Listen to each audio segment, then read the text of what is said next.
कुछ लोग देश की गरीबी का कुछ और ही कारण बताते हैं, जैसे देश सदियों तक गुलाम था इसलिए आज गरीब है, नेता भ्रष्ट थे इसलिए देश गरीब है। इसी तरह के और भी अजीबोगरीब कारण बताकर गरीबी के मूल कारण को छुपाने की कोशिश की जाती है। ये सच है कि हजारों वर्षों तक ये देश गुलाम रहा, लेकिन जो लोग गरीबी का कारण गुलामी को मानते हैं वो गलतफहमी के शिकार हैं, क्योंकि दुनिया के ज्यादातर देश गुलाम रहे हैं और भारत के साथ ही उन्हें भी औपनिवेशिक गुलामी से आजादी मिली, लेकिन तरक्की की दौड़ में आज वे देश हमसे कहीं आगे हैं। नेता भ्रष्ट थे तो जनता क्या कर रही थी? उन्हें चुनने का अधिकार तो जनता के हाथ में था। लोग सही हो तो तंत्र भी सही होगा और लोग भ्रष्ट हो तो तंत्र भी भ्रष्ट हो जाएगा, क्योंकि व्यवस्था चलाने वाले लोग समाज से ही निकलकर व्यवस्था में पहुंचते हैं। इस तरह देश की गरीबी के ये दोनों ही कारण गलत साबित होते हैं। तो सही कारण क्या है? इतनी भयंकर गरीबी के लिए दोषी कौन है? इस सवाल के पीछे का असली सच और वजह धर्म पर आधारित हमारी सामाजिक व्यवस्था में छुपा हुआ है, जिसकी पड़ताल जरूरी है। धर्म और त्योहारों के नाम पर आप एक साल का डाटा उठाकर देख लीजिए, आपको पता चल जाएगा कि किस तेजी से संसाधनों का फेरबदल होता है।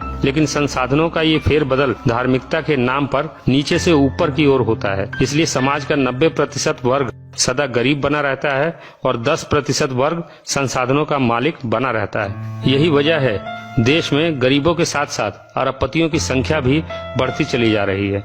धर्म के नाम पर हर साल देश के कीमती संसाधन खरबों रुपया, मैन पावर कैसे बर्बाद किया जाता है, इसका उदाहरण मैं आपको देता हूँ।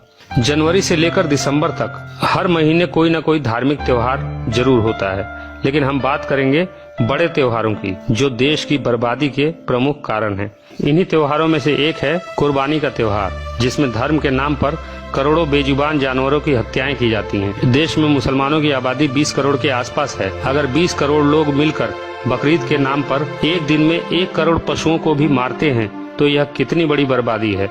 होली का त्योहार ऐसा ही एक त्योहार है जिसके नाम पर करोड़ों टन लकड़ियां स्वाहा कर दी जाती हैं। होली के बाद नवरात्रि के नाम पर 9 दिनों में भंडारा, जागरण और देवी पूजा के नाम पर संसाधनों की जबरदस्त बर्बादी तो होती ही है, साथ ही नवरात्रि के बाद बची हुई करोड़ों टन पूजा सामग्री नदियों और तालाबों को बर्बाद करती हैं। फिर इन नदियों की सफाई के नाम पर देश की गरीब जनता के खून पसीने की कमाई से करोड़ों का बजट पास किया जाता है। और हैरानी की बात है कि नवरात्रि का ये त्योहार साल में 2 बार आता है। साल में लगभग 15 ऐसे बड़े त्योहार भी होते हैं जिनमें बड़े पैमाने पर देश की नदियों को बर्बाद किया जाता है।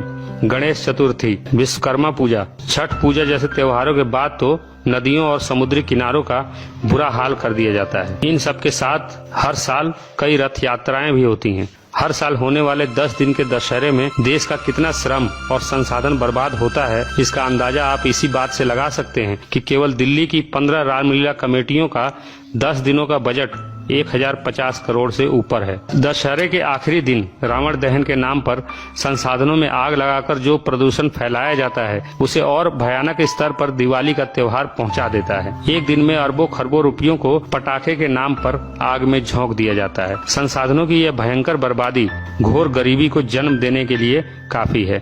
काल्पनिक ईश्वर और उसकी नकली किताबों की झूठी कहानियों के नाम पर एक साल में लाखों करोड़ रुपयों को बर्बाद कर दिया जाता है। इस बर्बादी में संसाधनों का जो जबरदस्त फेरबदल होता है, उसके परिणाम स्वरूप समाज का शोषक वर्ग और ताकतवर होता जाता है और समाज का एक बड़ा वर्ग वंचित बना रहता है। इसलिए शोषक वर्ग ऐसी शोषणवादी धार्मिक व्यवस्था को स्थायी बनाए रखने के लिए बड़ा जतन करता है। लोगों में धार्मिकता बनी रहे, इसके लिए धर्म की कट्टरता पर जोर देता है। इसका परिणाम यह होता है कि धर्म के नशे में धुत लोगों की भीड़ हमेशा भीड़ बनी रहती है और भेड़ों की भीड़ से कभी समाज नहीं बनता, बल्कि समाज बनता है संवेदना, ज्ञान, सही और गलत की सामूहिक समझ और बेहतर भविष्य के निर्माण की ओर वैज्ञानिक दृष्टिकोण रखने से। इनमें से कोई भी तत्व आपको भेड़ों की इस भीड़ में दिखाई नहीं देगा। यही वजह है कि घोर गरीबी और अराजकता भरे माहौल में इंसानों की ये भीड़ भेड़ की तरह जीने की आदी हो चुकी है। भेड़ों की इस भीड़ को फर्क नहीं पड़ता कि कोई भूख से मरे या कोई कुपोषण से। देश पर विदेशी कर्जा बढ़ रहा है आज के समय हमारे देश पर 32 लाख करोड़ का विदेशी कर्ज लदा हुआ है, जो हर साल 3 से 4 लाख करोड़ की दर से बढ़ता चला जा रहा है। इस भारी कर्ज का एक महीने का ब्याज ही 22,000 करोड़ रुपए होता है। देश पर हर साल चढ़ने वाले इस भारी कर्ज का कारण है ईमानदारी से टैक्स नहीं भरने की लोगों की प्रवृत्ति और राजनेताओं, उद्योगपतियों और धर्मगुरुओं का भ्रष्टाचार। देश को टैक्स देने में बेईमानी करने वाली जनता धर्म के प्रति कितनी ईमानदार है, इस बात का अंदाजा आपको एक साल में देश के छोटे बड़े मंदिरों, मजारों और दूसरे धर्म स्थलों पर चढ़ाए गए बेशुमार दौलत से हो जाएगा। एक अनुमान के मुताबिक देश के छोटे बड़े 50 लाख मंदिर, धार्मिक स्थल, धार्मिक ट्रस्ट और 80,000 मजारों पर एक साल में जितना चढ़ावा चढ़ता है वो देश पर लदे कुल कर्जे का दोगुना होता है। मतलब अगर एक साल के लिए ये धार्मिक बर्बादी रुक जाए तो देश का पूरा कर्जा तो साफ होगा ही, साथ ही करोड़ों बेघर, गरीब, बेसहारा लोगों की तकदीर भी सदा के लिए बदल सकती है। लेकिन जनता को धार्मिक लॉलीपॉप चुसाने वाला शोषक वर्ग कभी ऐसा होने नहीं देगा। एक उदाहरण और देखिए, सरकार ने गरीब बच्चों की शिक्षा के लिए एक कोष बनाया था, जिसका उद्देश्य था समाज के सक्षम लोग गरीब और बेसहारा लोगों के उत्थान के लिए इस कोष में दान करें। लेकिन आपको हैरानी होगी कि 5 साल में लोगों ने इस कोष में केवल 1680 रुपए दिए, जबकि इस कोष के प्रचार प्रसार में ही सरकार के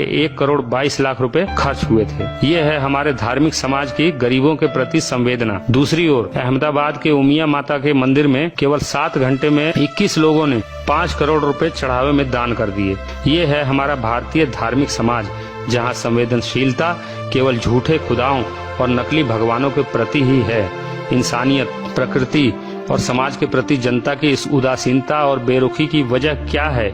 यहाँ गौर करने वाली बात यह है कि एक साल में लाखों करोड़ों रुपए के इस खेल से फायदा किसका होता है? सामाजिक धार्मिक व्यवस्था द्वारा धर्म के नाम पर सामूहिक रूप से की जाने वाली बर्बादी और राजनीतिक भ्रष्टाचार के कारण गरीबी कम होने के बजाय हर साल लगातार बढ़ती है। गरीबी से पैदा होती है बेरोजगारी, और गरीबी और बेरोजगारी मिलकर समाज में अशिक्षा का माहौल पैदा करते हैं, जिससे जनसंख्या बेतहाशा रूप से बढ़ती है। ये मुख्य समस्याएं मिलकर समाज को अराजकता, अन्याय, शोषण और अपराध के घिनौने दलदल में धकेलती चली जाती हैं। ऐसा समाज धीरे धीरे उपेक्षा और संवेदनहीनता के उस स्तर तक पहुंच जाता है जहां केवल 2 ही रास्ते बचते हैं, एक अंतहीन गुलामी या फिर क्रांति। देश की नियति बदलने के लिए आज आवश्यकता है एक क्रांति की, जो इस पूरी व्यवस्था को ही उखाड़ फेंके और एक नई व्यवस्था का सृजन करे, जहां आम आदमी अपनी बुनियादी आवश्यकताओं के लिए सरकारी मदद की भीख मांगने के बजाय स्वावलंबी बने और तिरस्कारित, अपमानित जीवन जीने के बजाय स्वाभिमान से जिए। एक ऐसी व्यवस्था जिसमें कोई भूखा ना सोए, कोई बेघर ना रहे, कोई नंगा ना रहे, पृथ्वी के संसाधनों पर सभी का बराबर हक हो, कोई नीच ना रहे, कोई ऊंचा